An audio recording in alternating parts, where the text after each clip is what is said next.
皆さんこんにちは。こんにちは。当チャンネルを管理しておりますガイレズンと申します。さて今日の相棒はピコビズンです。ピコピズンくんです。好きなものは何ですか？塩ラーメンです。塩ラーメン。いいですね。どこの塩ラーメンが好きですか？良寛。良華。松山市内に良華という、塩ラーメン屋さんがあります。ぜひ、皆さん食べてくださいという、コンビでお送りしていきたいと思います。どうぞよろしくお願いします。今回はソニーの NX100 について前半と後半の2回に分けてレビューしていきたいと思います。現物これです。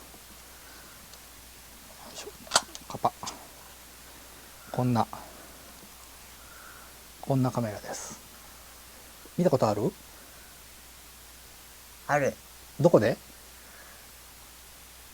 NHK。なるほど。そうですね。バラエティ番組とかメインの ENG のカメラのサブで、こういうカメラを持ったディレクターさんが、見切れてることがあると思いますけども、そういうふうなカメラです。日本語でも NX100 についてしっかり掘り下げている動画はなかなか見つけることができないので、これから特に中古で NX100 を買いたいなという方、ぜひ参考にしていただければと思います。私はもともと動画を撮るのが大好きで、数年前にビデオカメラを買いました。現在撮ってるこの映像、まさに、そのカメラなんですけども、キヤノンの HF-G20 で画質は悪くなかったのですが、操作性に不満があり、本格的なビデオカメラとしてソニーの NX100 を買い直したのです。パッと見ても操作できるリングやボタンの数が全然違うのが分かりますよね。一番の違いは、ここの3連リングのところになります。前側からフォーカス、ズーム、アイリスの操作が行えます。ここで重要なのはメニューを出して選択するのではなく、直接それぞれを触ることができる点です。直感的にそれぞれの操作にアクセスできるのは道具としてとても使いやすいです。フォーカスについては、広角域ではちょっと動かせば遠くから無限遠まで送ることができますし、望遠域では回す量は増えますが、その分微細なフォーカス送りができるのがとてもいいです。この辺りはサーボでフォーカスを制御しているメリットではないかと思います。それぞれのリングも個体差があるかもしれませんが、しっかりグリスが入っているため粘りやすく、狙ったところでも止めやすく、操作感がとても気持ちがいいと思います。ちょっと触ってみて。ぐるぐるって。どう？ちょっと重いね。そうやね。ピント合わせを補佐するものとして、フォーカスマグニファイアとピーキングがあります。フォーカスマグニファイアは拡大する機能でとても重宝しています。ピーキングは最近のミラーレスにもついているのと全く同じものです。街中など動いている人や乗り物を撮るときや旅動画などどんどん場面が変わるときは便利かもしれませんが、ピーキングはモニター解像度が高いこともあり、個人的にはほとんど使えません。さて、ズームですが、これははっきり申し上げて使いづらいです。ズームリングのロータリーエンコーダーの精度が低いからだと思いますが、思ったほどズームの回転量に比例せず、たくさん回してもレスポンスが悪かったり、ゆっくりとした回転量でもガタガタしたズームになってしまうことが多いです。右手の持ち手のところにシーソー型のズームレバーがついていますが、これで操作をすれば幾分かはスムーズにズーム操作ができます。それでも惜しいのは、ものすごい低速なズームはやっぱり苦手なことです。この辺りはエントリーモデルであり、お求めやすい価格帯となっているということで、割り切って使わないといけないと思います。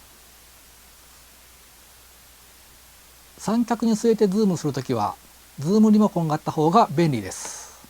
あ、これですね。ENG のレンズだとレンズの上からズームレバーの操作ができますが、 NX100 はコンパクトな作りになっているのが幸いして、ハンドルが干渉して ENG のような使い方ができません。ズームリモコンはランク端子に接続し、余ったケーブルはここに引っ掛けておくと邪魔になりません。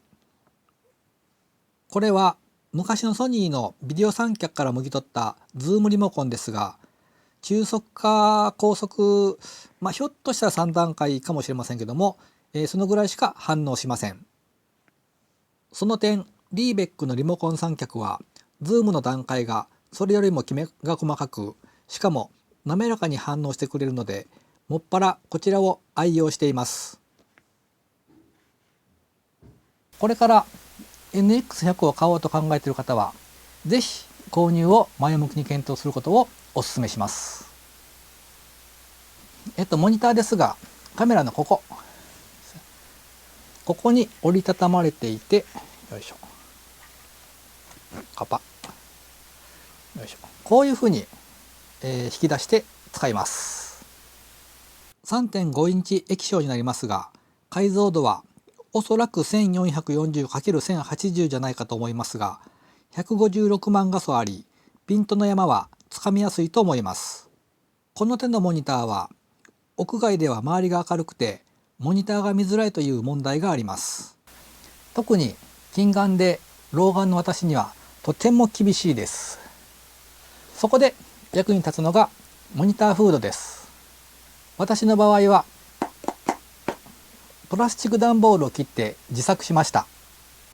これを使えば個人的には真夏の屋外でも十分実用に耐えれると思い愛用しています。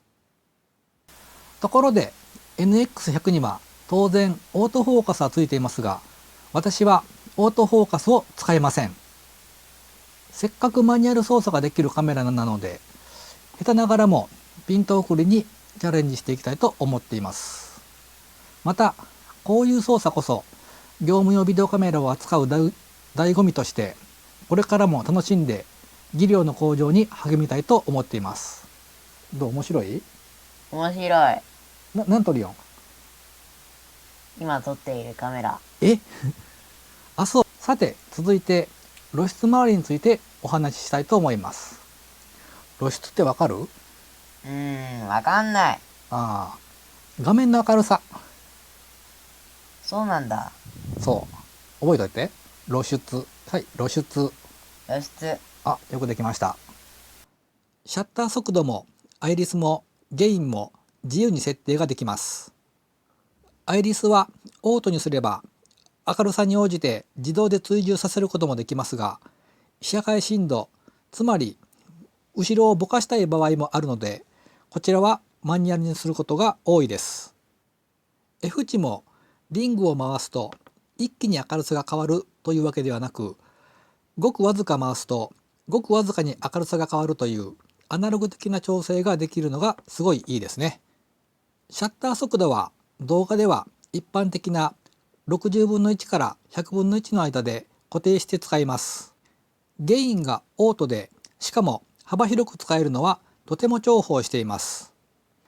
ゲインはマイナス3からプラス33まで使え、撮るものにもよりますが、プラス24ぐらいまでは十分実用的にゲインアップできるんじゃないかと感じています。私が撮るときはまず ND が4分の1、16分の1、64分の1から選べるので、まず ND を設定して、先ほど説明した通りシャッター速度は決まっていて、アイリスも撮るものによって変わるので、ゲインで露出の調整をし、最後の微調整をアイリスで行うようにしています。でもプロの現場ではこの方法だと叱られるかもしれません。あくまでも無手活流であることをお断りしておきます。そして露出を補佐するものとしてゼブラ表示とヒストグラムがあります。ゼブラは特定の明るさの部分について縞模様を入れる機能です。どのぐらいの明るさでゼブラを入れるかは明るさのレベルをカスタマイズすることができます。私は一般的な 70% で指定しています。これをうまく使うと花びらの葉脈まで質感よく撮ることができるので重宝しています。ヒストグラムはミラーレスカメラにもついている機能なので皆さんご存知の方が多いのではないかと思います。NX100 の場合は 100% を超える部分についてはグレーの帯が入るので、先ほど設定したゼブラポイントのところに縦帯が入るので露出の調整をするときにとても役立っています。そうそう忘れてました。前回の動画でレンズフードを交換したという話を紹介しましたけども、なぜ紹介したのか、交換したのか、それはですね、このレンズキャップをなくすことが多いからです。元は HDR-FX 専用のレンズカバーフードですが、ちょうど NX100 にもハマるということでパーツとして手に入れることができたので大変重宝しています。広角についても蹴られることはありません。さて、ここまで説明したところで長くなってしまったので、ここで後半終わりとしたいと思います。前半やんね。さて、ここまで説明したところで長くなってしまったので、ここまでで前半、残りは後半としたいと思います。後半は基本的なスペックと外にカメラを持ち出して総合的な描写力についてレビューをしてみたいと思います。どう？今日の難しかった？楽しかったけど難しかった。そうね、なかなか難しいよね。そうだと思う。子供には難しいと思う。というわけで、それでは、まだの方はチャンネル登録を、この動画を見た方は高評価を。すごいな。ぜひお願いします。